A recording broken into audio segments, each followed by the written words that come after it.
those of you who recognize what does the fox say, how many of you found out about it because you knew about the TV show and you wanted to see what they were up to?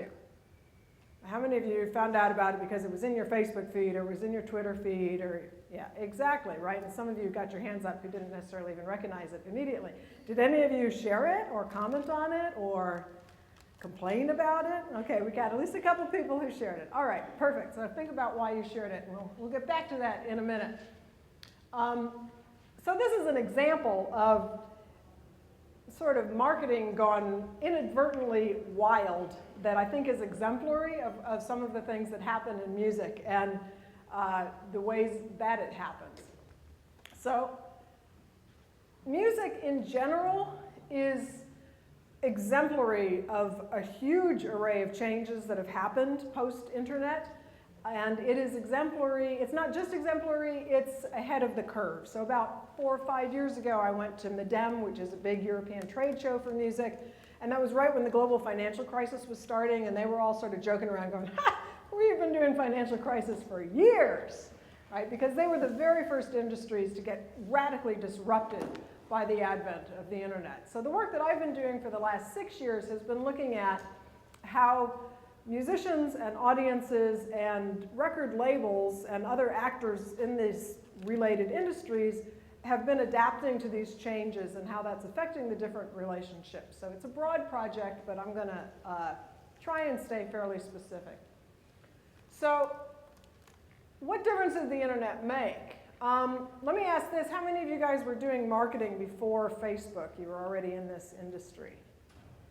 Okay, so quite a few of you. How many of you think that the stuff that worked in 2000 still works just as well in 2013? Okay, good. So we're on the same page there, right? This is what's happened. The internet has screwed everything up. We thought we knew what was going on, and now we don't. And it's started in music, but it's endemic to every industry. And of course, it's endemic to marketing, as you all know. So let me just really quickly whip through some of what I think are the key changes. And this is probably, hopefully, pretty familiar to you. You'll kind of nod and go, oh yeah, right? So one thing that's happened is that we've gone from these distribution systems where a small set of people, mediated in many cases by marketing teams, were distributing messages to very large groups of people, to a system where it's many-to-many communication, right? So what does that mean, the shift from one-to-many to many-to-many? It means that your voice is a lot less influential than it used to be. And other people's voices are a lot louder than they used to be. I like to use this example of obviously it's a Google map, it's not extremely striking, but what's going on here, I've highlighted, okay, bonus points, who knows what town that is? Okay, Olympia, Washington. Good, good, close, close. Olympia, Washington. What's interesting about Olympia is that this was where this guy named Avi lived, and he started a blog called It's a Trap, which focused exclusively on Scandinavian music. So, you know, it's kind of hard to get, I suppose if he'd been in South Africa, it would have been further, but that's about what it would have taken, maybe southernmost Chile. Yet, this blog became the go-to source for information about Scandinavian music, and most of their traffic actually even came from Scandinavia. So, some things to think about. What does that mean? It means that your key influencers could be anywhere in the world now, and you might be competing with some guy in Olympia, Washington to be the loudest voice speaking about what you do. The audience may not be where you think they are. Your consumers might have as much influence as you do. In many cases, they may even have more. So in short, what that means is that the internet has basically superpowered consumers. They've got so much more communication power than ever before. This should not come as news to you, right? But if you think about how that's played out in your own industry, that's what I'm talking about in music. So what does this mean? It means that things can't be counted on anymore. This is a quote from a Boston musician talking about the changes now and how every week it seems like there's a new site that's the site you're supposed to be on, the place you're supposed to go so that you can be successful, so you can go viral, right? And he's saying, we didn't like the old system, but at least we knew how it worked. And now the situation is nobody really knows how it works. The golden dream, right, is make something go viral, which I have a lot of issues with the whole concept of viral because it's not a disease, we're people, not carriers, but I'm not going to go there. The point is, though, that you can't count on what used to work, and what worked today might not work the next time. Stability is gone, and stability is not going to come back for a really long time. The campaign that worked yesterday, you can't count on that same campaign to work next time. In music, what you're seeing is people who've been really successful in pushing boundaries and figuring out new ways to do things, having to step back and rethink it and being not sure that it would work. One of the first fan funding campaigns to gain attention was a recording by Jill Sobule, who had the original song, I Kissed a Girl, before Katy Perry did, a different one. And she wanted to fund an album. She wanted to record it with a famous, well-known producer named Don Was, and Don Was going to charge $70,000 to produce her album. And she didn't have $70,000. So she said, well, I'll ask fans for it. And what she did was like one of those public radio campaigns, you know, at $10, which she called the unpolished rock, but with potential level. You got a download of the album when it was done, and she had all these funny levels going up until you hit $10,000, the weapons grade plutonium level, where she would fly you to the studio and you could sing on the album. And she said in the description of it, don't worry if you can't sing, we have auto-tune. And there's always cowbell. And somebody paid it. A woman from England paid $10,000 and came in and sang a little bit of background on the record. She raised, as you can see, $89,000. But when I interviewed her, she said, I'm terrified to do it again. It worked once, but I don't see how you can go back and ask to do it again. And I've spoken with other people who had successful fan funding campaigns, and they're terrified to try it again. So the fact that something worked really well once doesn't mean you can try it again. And she has not been as successful in fan funding things since. Another example that came out just recently of how shaken up this world is, Trent Reznor from 9 Inch Nails. You may remember a few years ago, he was sort of the king of, I've left the record label and gone indie, and I'm pushing all the boundaries and breaking all the rules. And what he did was he gave his album Ghosts 1 to 4 away for free on his website. You could just go down there, go and click, and you could download it. You could also buy a limited edition version, which was very, very limited and very fancy, and it cost, I think, $200, and it sold out pretty much right away. And when that album came out on CD in record stores and box stores, it still charted really, really high. It still sold really well. So everybody said, oh, well, this is proof you can do it yourself. He's the icon of do it yourself. And yet a few weeks ago, he re-signed with a major record label because even though he had made more money, his profit margin was a lot higher doing it himself, he had not been able to get the music in as many markets as he had been able to with the big companies. So one thing I take from that is that nobody knows what they're doing. And the other thing I take from that is that big companies and big spends and big infrastructures still matter a lot. One of the real challenges in this unstable environment is the challenge of getting attention. How are you going to get people to pay attention to you? When we had 3 networks, PBS didn't even do advertising, and then you had the radio, and it was a fairly limited number of stations. It wasn't anywhere near as hard to get your message out, to get attention. Now, there's just an enormous array of things impinging on all of us for our attention all the time, right? So even in this room right now, I'm competing for your attention because you got laptops and phones, and maybe the government's going to collapse, and maybe it's not. There's a few distractions. So one thing that musicians are finding is that attention is the commodity. That's the goal, is to get attention. So this is a guy who runs a small label in Sweden who says, we don't even think about ourselves as labels. We don't think about selling. We just want to have attention.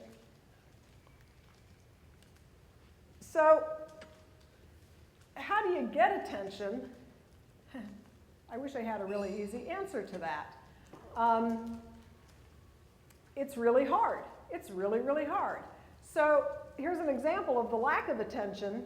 There's 20 million songs on Spotify. Any of you guys use Spotify? It's a music streaming site. Okay, so you guys are familiar with Spotify. Over 20 million songs, and this came out last week. Spotify was really proud. 80% of them have been streamed at least once. So that means 1 out of every 5 songs on Spotify, nobody has ever clicked play, right? And we can imagine how many of those where people clicked play, they listened for a couple of seconds, and that was the only time anybody ever clicked play, right? So 4 million songs there, nobody has ever played. And we can guess, that there's probably about 4 million songs that probably account for about 90% of the plays. I don't know that for a fact, I'm speculating, but that's how those things usually work. So being online, being present in social media, using these tools in no way guarantees that anybody is ever going to pay attention to you, right? The fact that you've put something out, it's not like placing an ad in the Super Bowl, people are going to be talking about it. The fact that you've put something up on Facebook, you've built a website, you launched a campaign, who cares? 2 billion people launched campaigns today. Why should I pay attention, right? So let's go back to Elvis. What does the fox say for a second? So this is a screenshot of the official show's Facebook page earlier this week. And it's not very interesting unless you like men dressed up in silly fox costumes. But I want to point out a couple things about it. One is that it's got about 191,000 likes, and it maps about 46,000 people talking about Elvis. So this is the official page for the whole TV show. Remember, these are guys who have their own TV show on Norwegian state television. All the TV in Norway is state. This is the fan page for the song, right? It's got 396,000 likes. Now, granted, that's nowhere near 120 million views, but think about that comparison. Here's a fan site for the song on the same medium, Facebook, that has twice as much activity going on as does the official site for the whole show, right? And what does that tell us about why Elvis became big hits despite themselves? It tells us that it's the audience that made that happen. Okay, now obviously they created something, so let me ask, a few of you guys raised your hands and said you had shared it. Why did you share it? Anybody want to? Or the people who shared it with you, why do you think they shared it with you? Because they want you to enjoy the content too. Thank you very much, exactly. Any other reasons? Because it's absolutely ridiculous. Thank you. Those are the two. You guys are plants. Good job, guys. Your check's in the mail. Exactly, because it's absolutely ridiculous, it's hilarious, and they want you, their friend, to experience pleasure, right? It's not because they go, hey, I want to participate in this really cool viral marketing campaign for this Norwegian television show. It's because they say, this is funny, I'm going to show it to you. And this happened in my house, right? My son said, hey, Mom, you got to see this, and I played it. And I hated him immediately. I stopped about a minute in. He says, no, you got to watch till the end. The fox does a solo. And I watched till the end, and now I'm cursed. I'm doomed for all time. I'm going to have it in my head on infinite loop, just like 120 million other people. Okay, so the lesson there is you got to give people something they want to share. You got to give them content they think their friends are going to like, right? You can't just expect it. I remember when the World Wide Web first launched and everybody went out and they got their domain names, and you would see billboards on the side of the road that were like Tide Soap, www.tide.com, and you'd think, why on earth would I go to a laundry detergent website, right? Nobody was thinking about how do I deliver content that people are going to find engaging. It was just, we're here, come on, which is really stupid because other people are also providing things, and some of them are fun. And your point is perfect, because the point there is it can be really stupid, it can be absurd, it can be totally silly. And in fact, people like that stuff. If you look at what are the most shared videos on YouTube, they tend to be really silly, playful things. They tend not to be serious, motivational things. So it's okay to be silly.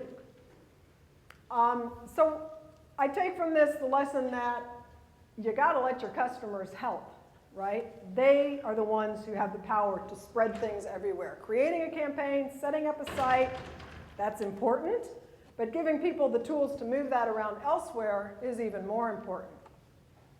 One of the artists I spoke with is a young woman named Sydney Wazer, and she talks about fans really want to help her. They design t-shirts, they make videos, they create art, they do all kinds of things, and they send it to her. They want to send it to her.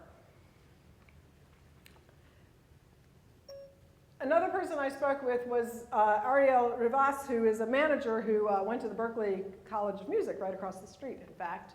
And he's in Puerto Rico, and he represents a lot of South American artists. This is Silvio Rodriguez, who is an amazing guitarist, and he's Cuban, right? So he's an extreme case. He's somebody who is in a location where you really don't have much in the way of internet access. As a result, what Rivas has done, not just in this case, but across the board, is to ensure that the fans have a lot of room to talk and a lot of information available to them so that they can propel this person's social media presence rather than expecting everybody to go to a website for an artist who can't actually access the web in his country. Well, he can, but with a lousy dial-up connection, and why bother when he could be making music?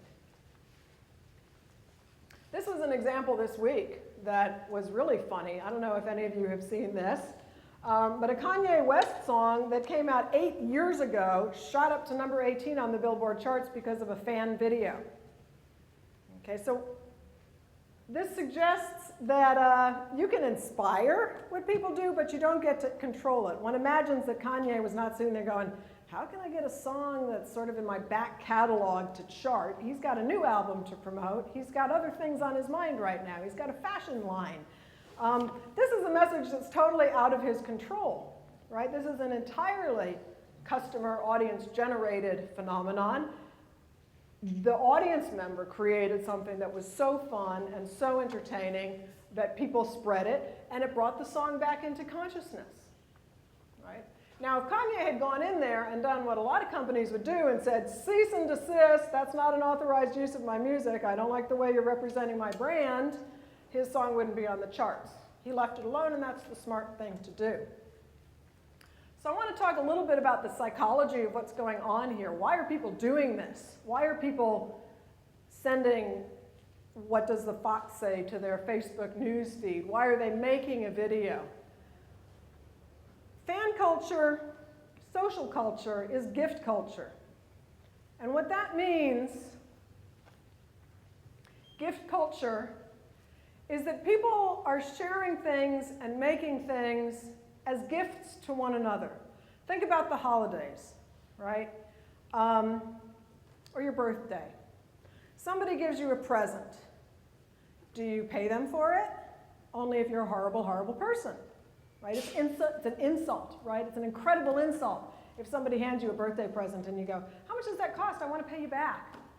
On the other hand, if somebody gives you a nice birthday present and their birthday rolls around and you don't give back, that's also an insult, right? So gift culture works really differently from economic exchange, because what happens in gift culture is you give with no expectation of immediate reward. You give to create pleasure in others, and that creates a social obligation that that person will at some point give you some pleasure. Just like if you get invited to somebody's home for a party, next time you throw a party, you put them on the guest list, right? So it's a really different set of principles for guiding that kind of exchange that happens when it's social as opposed to market. And it's a moral set of principles. People are guided by a moral compass. Some people can get away with totally violating the morality of gift exchange.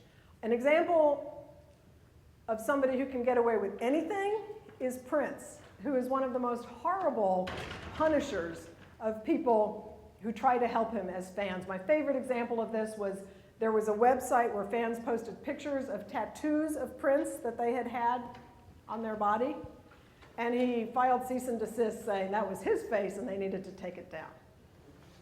Okay, but Prince can get away with it. Most people can't. Most people can't. Most people, they just say, you're a jerk, I'm done with you. Right? They're mad. So the moral compass is based on sharing. It's based on standards of fairness.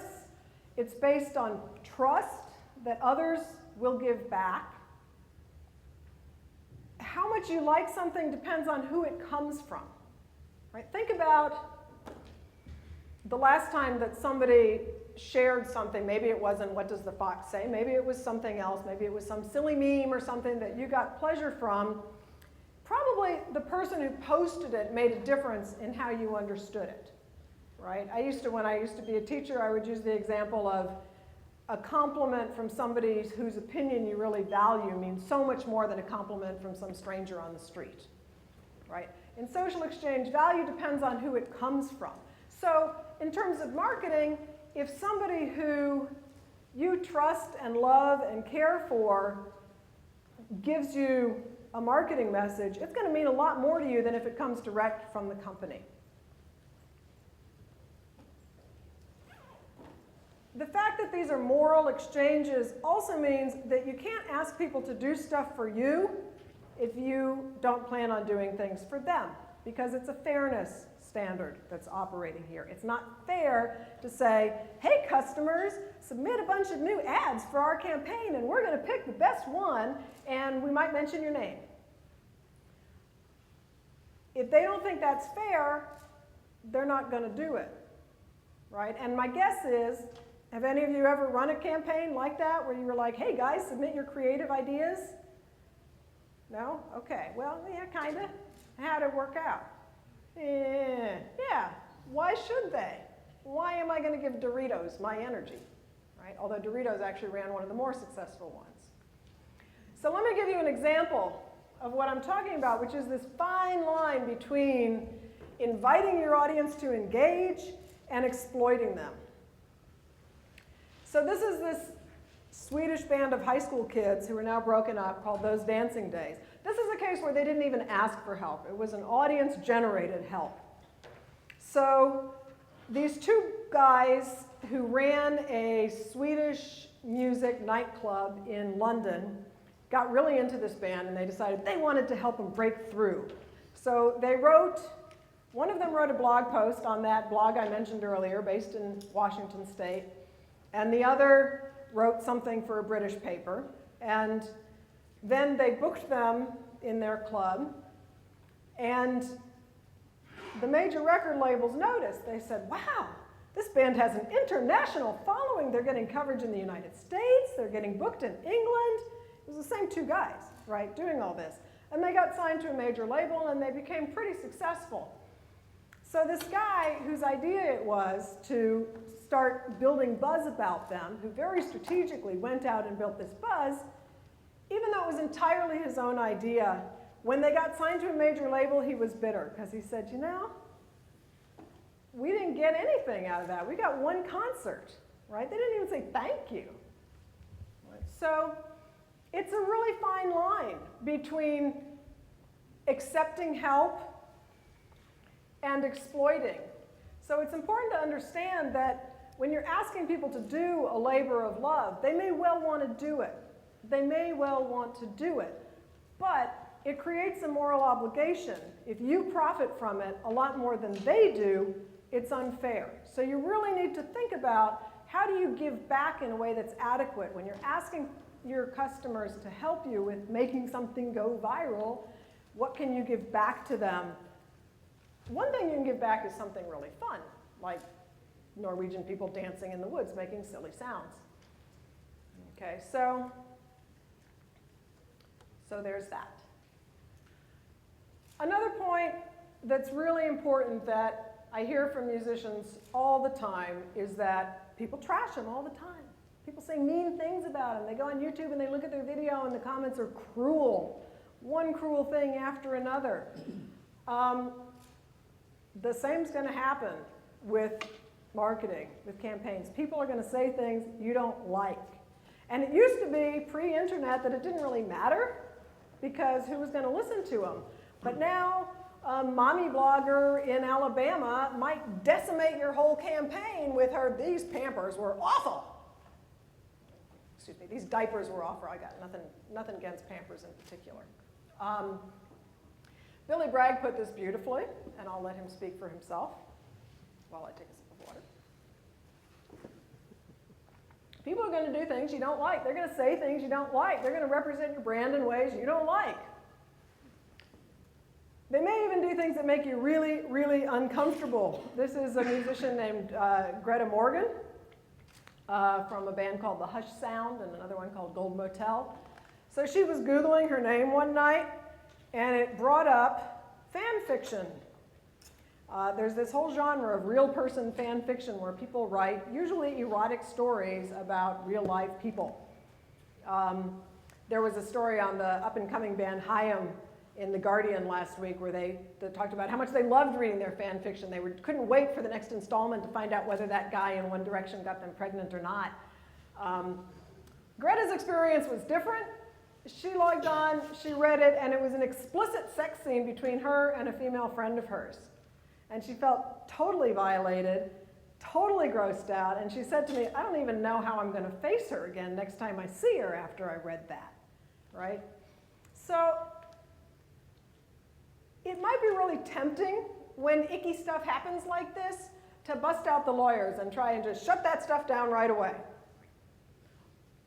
But you really need to think carefully before you do that. There may be occasions when it's appropriate to do that. There may be times when things are libelous and wrong and it's misinformation. There may be times, you guys can think of them better than I, there may be times when it is appropriate to send cease and desists, but as a general rule, people are so distributed that cease and desists are not going to make icky stuff go away, they're just going to make it move around. And probably you're going to get backlash for being a jerk. So what you can do is you can observe it, you can learn from it. You can think about, is there something I can take from this that I can use about how people are understanding our brand? So some of the musicians I talked to had a lot of different ways of dealing with this. This is a common phenomenon if you're a music fan at all. Somebody comes out with an album, you love it, and their next album sucks. And then you listen to it a little more and you decide you love it, and then the next one comes and it sucks, and the cycle goes on and on. So he's talking about how they can just count on their audience to do this. Every new album sucks, and then they come around and they like it. And what I like about this quote and what I want you to take home with you from it is it's all in good spirit, it's all fun, right? Distance, that distance to say, let them squabble, let them hate it, they'll get over it. Instead of going in and going, shut up, you're wrong. We had an amazing producer and listen to those chord progressions. Okay, so here's some other musicians talking about the similar things. Nacho Vegas, a Spanish singer-songwriter, says it's good that people can talk about what they want. That says it should be. I don't mind if they're saying ugly things. The label did. I didn't. Mike Tibbins from Cowboy Junkies, if somebody's really pissed off, and this is a good PR lesson, right? I'll usually respond to them in a reasonable way and try and explain what our motivation was. And Steve Lawson, who's a bass player in England, talks about, I've had very little of these conflicts, less than I do riding the bus in London, which is to say, keep it in perspective, right? Just because people's nastiness becomes visible doesn't mean that you need to blow it out of proportion and make it into a bigger deal than it is. The last thing you want to do is draw a lot of attention to it, right? So, as you may know, this happens in marketing, right? I don't know how many of you had this in your feed last week, but I sure did, all over the place from all kinds of people. This is the use of big data to pinpoint when women feel ugliest so you can target your cosmetics marketing when women are the most insecure. Okay, and some of you might be like, oh, what a brilliant idea, right? And it is genius, but it's also evil genius. And people got called out for it being evil. And that's what I saw all over the internet, was this is evil, this is icky. So in terms of listening and learning, when people call you on stuff, listen to what they're saying. You know, think about it. Is this really, just because you can do something, does that mean you should do something? Maybe they got a point, maybe you should listen and learn. All right. Another thing I've really learned from musicians is that over the long haul, growing a market and keeping that market engaged is about letting them build community. And notice that I said letting them build community rather than building a community. You can slap up a site and you can create a discussion board and say, we have a community, but that doesn't make a community. When people talk about music, or when people talk about a product they really liked or a brand they really liked, they're talking about life. They're talking about themselves. They're not doing it because they're really into the marketing. They're doing it because it's part of who they are. It's part of what they're doing. They're doing it because it's created emotions for them. It represents feelings, right? Like, for example, to give you a marketing example, that T-Mobile thing where now you can have international service with your American phone when you travel abroad. I called them up, I said, how can I get in on that? Because I'm a T-Mobile customer. And they said, oh, it's automatic. November 1st, you're enrolled.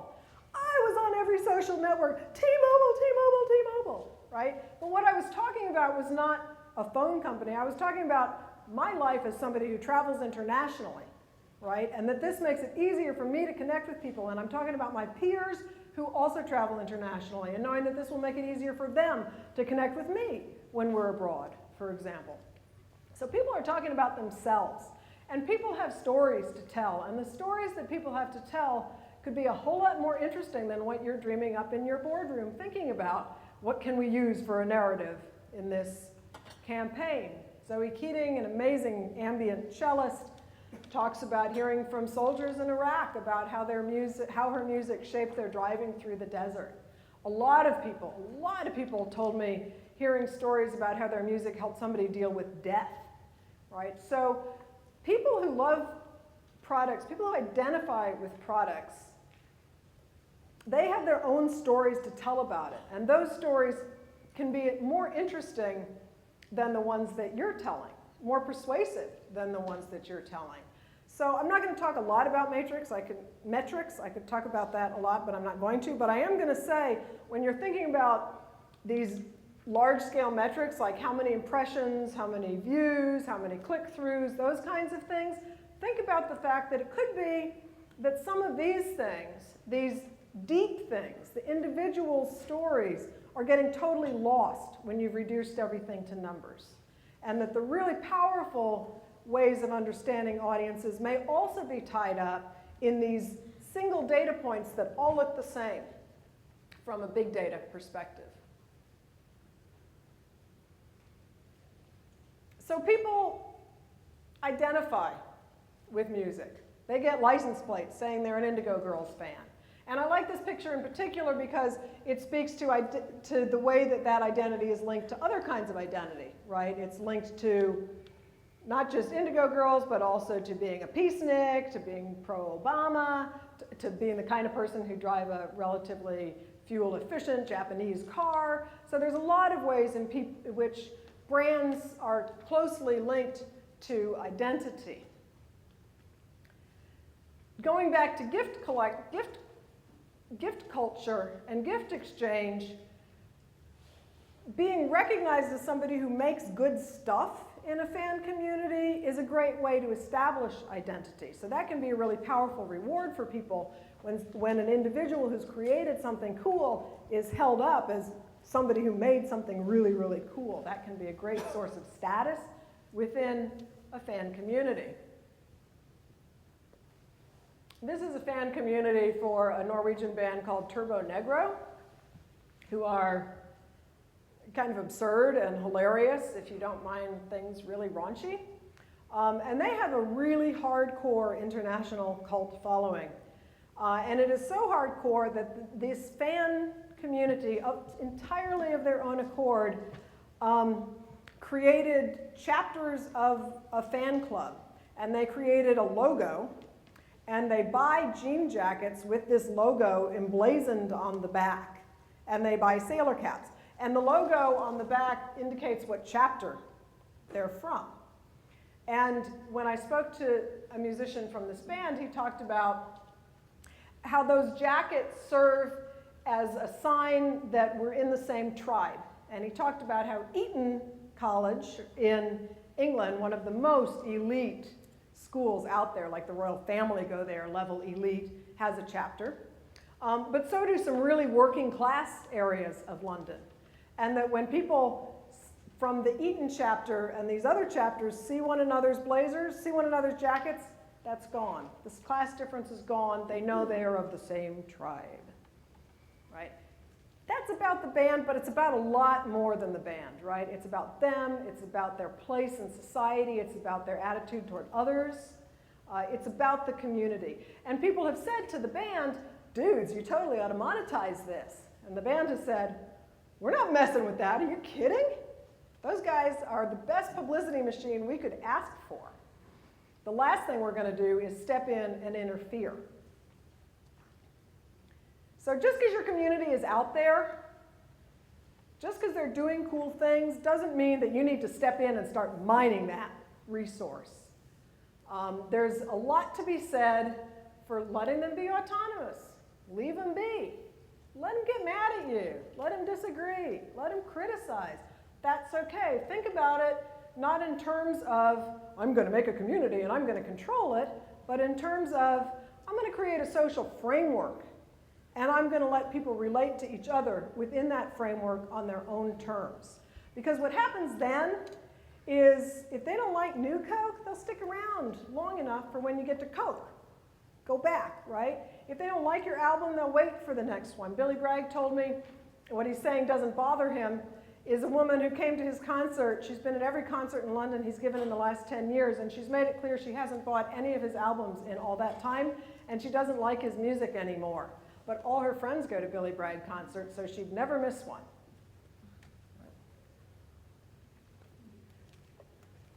So I'm going to leave you, I'm going to leave you with some final notes. But before that, I'm just going to leave you with this last quote from a musician talking about having an organic community. And he says, do you want to be part of a community which is all about sales?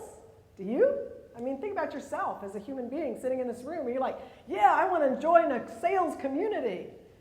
No, that's not what turns us on. We're not like, I'm looking for a house of worship where they'll sell me stuff. No, that's not what we want. I'm looking for a neighborhood where I can buy good products. That's not how we think about community, right? He's saying, I think a lot of people mix that up. They think we need a community. Well, treat it like a community.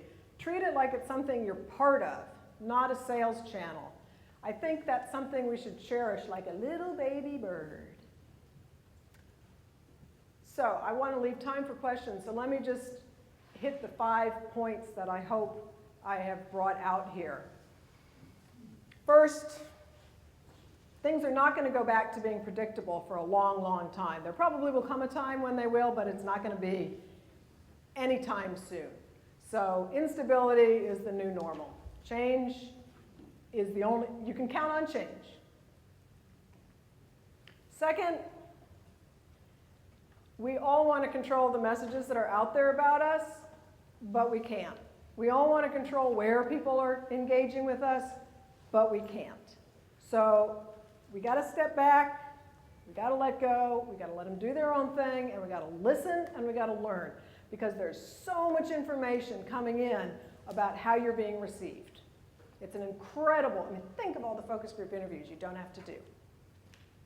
Attention's really hard to get. When it happens, accept it wherever it is, even if it's not where you wanted it to be, because it's happening, and that's 90% of the battle right there. Fourth, and I can't hit this enough, when you accept help, when you ask your customers to help, when you ask them to check in on Foursquare or whatever it is that you're asking them to do to spread the message, you got to give back. You're taking on a moral obligation because you're participating in gift culture. Maybe that's a discount. Lots of people do discounts. Nobody seems to be really mad at that. But you got to think of this as a moral, ethical exchange, not as a sales contract, because that's how they're thinking about it, and you don't want a backlash. And then finally, as we saw with the Turbo Negro fan community and with Billy Bragg, if you're doing it right, if you're growing an organic community that's really committed to your brand, that means you're part of it, but it's not about you. It's about them. You just get to be the framework. So I will leave it there. Thank you all so much for coming.